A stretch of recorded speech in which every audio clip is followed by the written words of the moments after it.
이가 없으면 잇몸으로 산다라는 옛 속담이 있죠. 하지만 이것은 정말 옛말일 뿐 실제로 이가 없으면 정상적인 생활이 불가능합니다. 자, 그래서 보편적인 치료 방법으로 떠오르고 있는 것이 최근에 임플란트죠. 오늘 임플란트에 대해서 좋은 강연 들려주신 윤성원 원장 다시 한번 이 자리로 모셨습니다. 자, 원장님. 네, 예, 여러 좋은 강의를 이제 들어봤는데 궁금한 점들이 좀 많이 있습니다. 무엇보다 임플란트 뭐 좋은 측면에서 이야기를 또 들려주셨지만 부작용도 좀 있을 것 같고 위험을 줄이는 방법도 좀 알아야 될 것 같은데 이런 부분 좀 설명을 해주세요. 예, 그 임플란트 부작용이라고 말할 수 있는 부분은 크게 두 가지 부분으로 나뉠 수 있는데요. 첫 번째는 이제 수술하면서 의사가 느낄 수 있는 부작용입니다. 의사들이 방지할 수 있는 부작용이기도 하는데, 아까 말씀드린 그런 뼈 이식하는 부분에 대해서 뼈 이식 자체가 그 위에 코로 공기가 지나가는 공기 주머니를 들어 올린다고 말씀을 드렸는데, 그 부분에 염증이 생기는 경우가 있어요. 가장 대표적인 게 감기, 축농증. 그렇게 코에 염증이 생기는 경우는 그쪽 점막을 들어 올리는데 그 점막이 찢어지거나 이식된 뼈에 염증이 그대로 옮겨가거나 때로는 그 막이 약간 파손되면서 코로 피가 나오거나 이식된 뼈가 흘러나오는 경우도 있습니다. 그거에 대한 주의는 이제 환자분들께 충분히 드리는 편이고요. 그리고 이제 아래 임플란트를 심으려고 봤더니 아랫뼈에 신경이 지나가요. 그 신경관에 뭐 임플란트를 직접 뚫으신 그런 치과 의사분들은 거의 안 계시지만 임플란트의 최소 길이가 필요하다 보니까 그 길이만큼 심는데 그 임플란트가 신경에 매우 가깝게 되면은 임플란트 시술하는 쪽에 나왔던 피들이 신경관으로 흘러 들어가서 신경관을 일시적으로 압박하는 경우가 있습니다. 그런 경우는 이제 입술이나 입술 아래 턱 쪽의 감각이 일시적으로 잠깐 둔해지는 현상도 발생되게 되죠. 그 이외에 다른 방식의 합병증이라고 한다면 뭐 죄송하지만 대부분은 환자분들 잘못이라고 보시면 돼요. 임플란트는 치아랑 다르게 그 치주인대라고 아까 말씀드렸던 그 부분이 없어요. 그 부분이 없어서 잇몸병, 즉 치주염이 발생하면 일반 치아보다 한 3, 4배 정도 빠른 속도로 진행되게 됩니다. 그래서 이제 일반 치아들은 치석이 덕지덕지 붙어 있고 이제 잇몸이 안 좋아지면 치아가 흔들려서 빠지게 될 때까지 시간이 꽤 오랜 기간 흐르게 되는데 임플란트는 그렇지 않아요. 양치질이 좀 잘못되고 치과에서 정기적인 점검과 스케일링으로 깨끗하게 관리를 하지 않으면 그쪽 부위 잇몸이 급속도로 붓고 급속도로 염증이 진행이 되면서 뼈가 다 녹아 없어지고 결국 임플란트를 빼야 되는 일까지 발생되게 되죠. 그만큼 관리가 또 중요할 것 같고요. 들으면서 좀 궁금한 점은 그 임플란트 그렇다면 이 뼈 같은 경우는 이제 강연을 하실 때 더 수명이 길다고 하셨는데 윗부분은 관리하는 사람에 따라서 1년에서 2년, 뭐 길게는 10년까지도 말씀을 해 주셨어요. 그러면 윗부분만 따로 또 시술이 가능한 건가요? 어, 윗부분은 그냥 아래 그 뼛속의 치아 뿌리에 해당하는 픽스처라고 말씀드린 그 부분이랑 가벼운 나사못으로 연결되어 있다고 생각을 하시면 되시고요. 그냥 뭐 이런 가구 같은 거 윗부분 교체하시듯이 나사못을 풀면 윗부분을 뺄 수가 있어요. 그래서 이제 윗부분을 교환하는 거는 치과에서 그렇게 어려운 일은 아닙니다. 네. 그리고 임플란트를 한번 하고 문제가 있어서 이거를 이제 뿌리를 제거를 했는데 그 자리에 다시 또 임플란트를 해 넣는 것도 괜찮은 건가요? 그거는 치아가 빠진 자리라고 생각을 하셔도 되는데요. 뭐, 대부분의 분들이 사랑니 뽑은 경험이 있으실 텐데, 사랑니를 뽑고 그쪽 잇몸이 깨끗하게 아물고 안에가 뼈로 다 대체되는데, 약 2달에서 3달 정도 기다리게 돼요. 마찬가지로 임플란트도 제거하면 그 부분이 뼈로 다시 찰 때까지 3, 4달 정도 기다리시면 깨끗하게 뼈로 차게 되고요. 그리고 만약에 성격이 좀 급하신 분이라든지 아니면 빼고 났는데 그 안에 뼈 상황이 그렇게 나쁘지 않으면 조금 더 큰 사이즈의 임플란트로 바로 식립을 해서 바로 진행하는 경우도 많이 있습니다. 네, 개인차가 좀 있군요. 자, 그리고 요즘 임플란트 틀니도 많이 하시더라고요. 임플란트와 임플란트 틀니의 차이점도 궁금하고, 일단 비용의 차이가 또 많이 있을 것 같아서 궁금해 하시는 분들 많으실 것 같아요. 이 부분 설명을 해주시죠. 사람 치아는 아래 14개, 위에 14개, 총 28개의 치아예요. 임플란트를 심는다라고 하면 틀니를 사용하시는 분들 같은 경우 이제 치아가 몇 개 있는 상태로 틀니 하시는 분들도 있지만 치아가 하나도 없으신 분들도 있어요.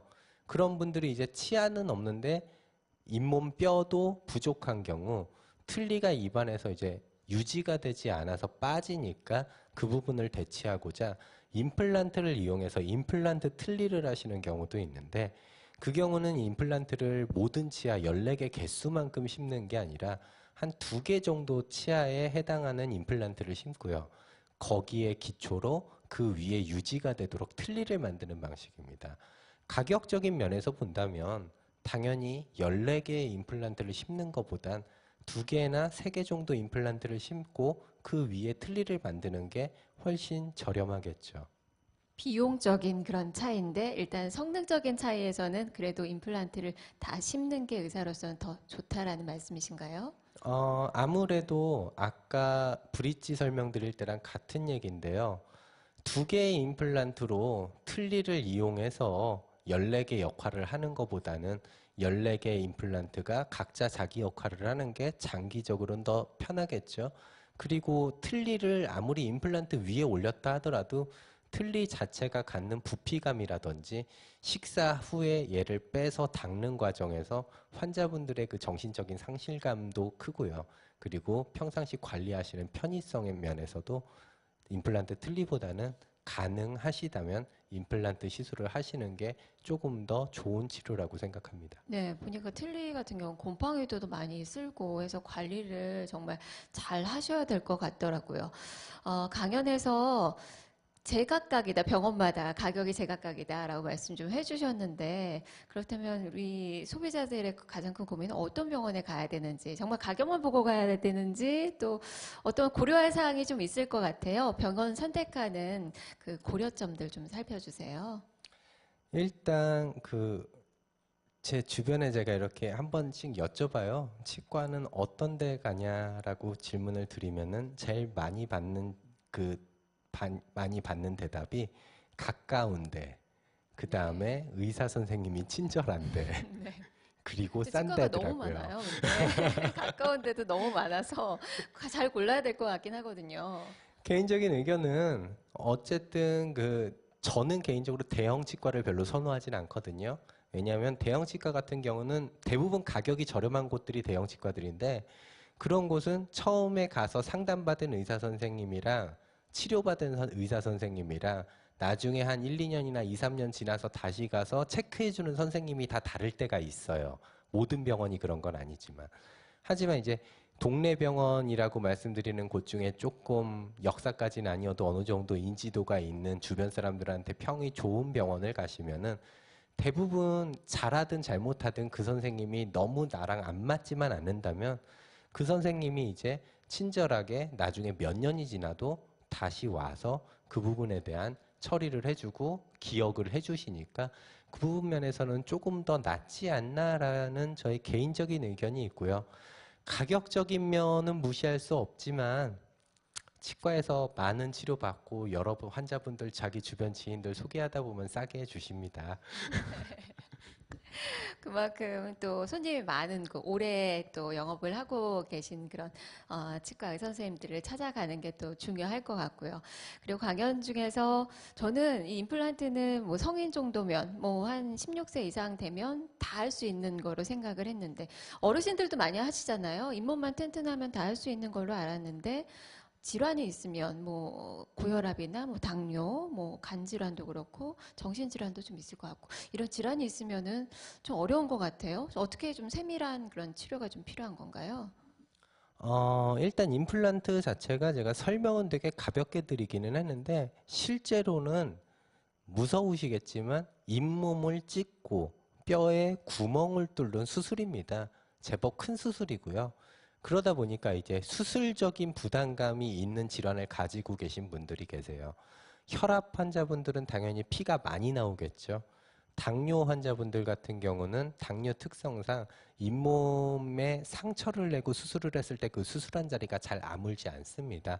간질환 같은 경우나 아니면 기타 혈액질환 같은 경우도 그런 수술적인 부담감이 있어요. 그분들은 비단 임플란트 수술뿐만 아니라 다른 수술 받을 때도 다른 병원에서도 어느 정도 고려를 하거나 선처치를 하거나 조절을 한 다음에 치료를 들어가기 때문에 임플란트도 그런 다른 외과나 성형외과나 그런 시술과 다르지 않게 그런 부분들을 어느 정도 조절을 하고 치료를 들어간다라고 생각을 해주시면 돼요. 네. 지금은 또 65세 이상은 보험이 되잖아요. 이제 많이 이제 대중화가 될 것 같은데 실제로 지금 임플란트 시술을 하고 계시는 그런 어르신들이 좀 많나요? 아직까지는 틀리가 조금 더 많을까요? 뭐 동네마다 약간 차이가 있을 것 같기는 한데요. 뭐 잘난 척 같지만 저희 동네는 틀니 환자분들은 많이 없으세요. 아, 네. 그리고 일단 65세 이상이 돼서 임플란트가 보험화되면서 환자분들이 조금 더 편하게 이제 임플란트 쪽으로 다가서시는 것도 많이 있으시고요. 저도 개인적으로 틀니보다는 왜냐면 저 틀니를 몇 번 해보긴 했는데 그렇게 원장님께서 해보셨어요? 아니요, 제 아, 입안에 넣지는 시술은 않고요. 이제 네. 환자분들한테 해드렸는데 대부분 많이 불편하세요. 초반에 좀 많이 불편해하시고 적응하시는데 시간도 오래 걸리시고 그러다 보니까 이제 좀 빠르고 편한 쪽으로 임플란트 쪽으로 많이 권유도 드리고 환자분들도 그쪽으로 이제는 많이 따라가게 되죠. 그리고 아까도 말씀드렸지만 환자분들이 이제 처음 틀니를 접하시는 환자분들은 가격을 떠나서 그 자기가 많이 늙었다, 이제 틀니를 쓰는 나이다라는 거에 대한 그 자신감, 붕괴, 상실감이 굉장히 크세요. 그래서 저도 별로 그렇게 권유드리지는 않고요. 처음 접하시는 분들은. 일단은 이제 치아 관리를 잘해야 될 것 같아요. 임플란트는 정말 대체 수단이고 일단 말씀대로 본인의 치아를 정말 잘 관리를 해야 될 것 같은데 어떻게 치아를 관리하는 게 좋을지 좀 상세하게 좀 설명을 해주세요. 어, 뭐 쉽게 설명드리면요. 제일 제가 강조하는 부분 중에 하나가 저희 병원 환자분들한테도 많은 강조를 하지만 양치질이에요. 치과에서 아무리 건강한 사람도 이제 치과에서 자주 체크를 받는다고 해도 1년에 한 번, 두 번인데 양치질은 집에서 하루에 3번 정도 하시잖아요. 아닌 분들도 있겠지만. 네. 근데 이 칫솔질이라는 게 입안에 만약에 태어나서 평생토록 정말 제대로 된 양치질을 하루에 2번만이라도 적게 잡으면 자기 전에 한 번만이라도 깨끗이 한다면 그 사람은 평생 치과를 안 가도 된다고 저는 생각합니다. 그 정도로 양치질이 중요하기 때문에 그 부분은 좀 많이 신경 써주시는 게 제일 좋죠. 양치질을 아무리 잘해도 이게 잘 된 건지도 사실 모르겠고 그 선천적으로 또 치아에 홈이 많으신 분들 계시잖아요. 아무리 또 양치질을 열심히 해도 또 치과 질환을 가지고 계신 분들도 많으시거든요. 이런 분들은 어떻게 해야 되죠? 치과를 자주 가셔야죠. 그리고 요즘 또 전동 칫솔도 많이 쓰잖아요. 네, 그냥 일반 칫솔보다는 전동 칫솔 활용이 조금 더 나은가요? 전동 칫솔 회사에서 좀 싫어할 멘트기는 하는데 전 개인적으로 약간 그 성인분들 같은 경우는 그냥 건강한 성인 일반적으로 한 20, 30대에서 3, 40대까지는 손으로 닦는 걸 오히려 권유를 드려요. 왜냐면은 전동 칫솔이 세정력도 좋고요. 굉장히 빨리 닦이기도 하고 깨끗이 닦이는 것도 다 맞는 말인데 그것 때문에 대충 닦으시는 경우가 좀 많이 있어요. 근데 아까 제가 말씀드릴 때 양치할 때 제일 중요한 게 뭐 세게 닦고 살살 닦고 뭐 돌려 닦고 이런 게 방식이 중요하다기보다는 안 닦이는 치아가 없는 게 제일 중요하거든요. 루틴하게 양치질 하시는 분들 같은 경우 늘 닦던 습관대로 닦으면은 닦이는 부분은 맨날 닦이는데 안 닦이는 부분은 10년이 지나도 그 부분은 양치질이 안 되는 부분들이 있어요. 그런 부분을 없애는 게 중요하기 때문에 개인적으로 어떤 뭐 전동 칫솔을 사용하든 일반 칫솔을 사용하든 큰 상관은 없지만 치아를 하나하나 세가면서 빼놓고 닦는 치아가 없이 닦는 게 중요하고요.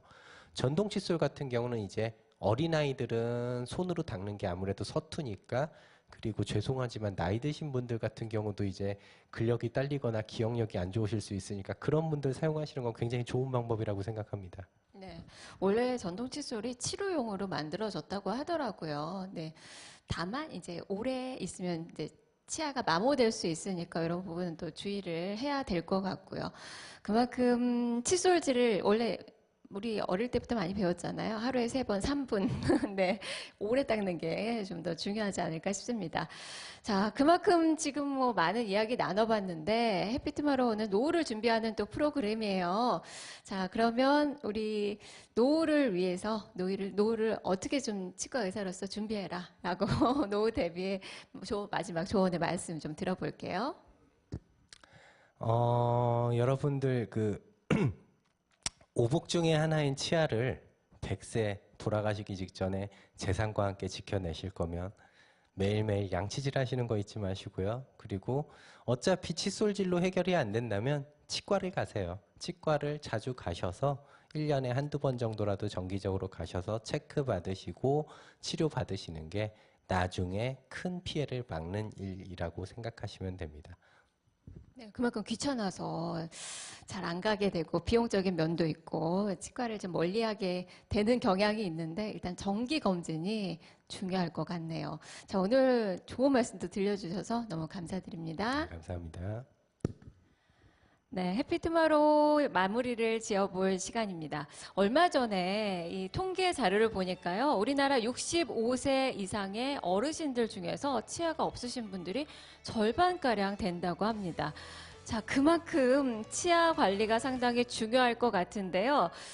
이제 가정의 달 5월이죠. 이 보편화된 가장 중요한 그 치료, 임플란트, 바로 효도 선물로, 어버이날 효도 선물로 또 준비를 해보시면 어떨까 싶습니다.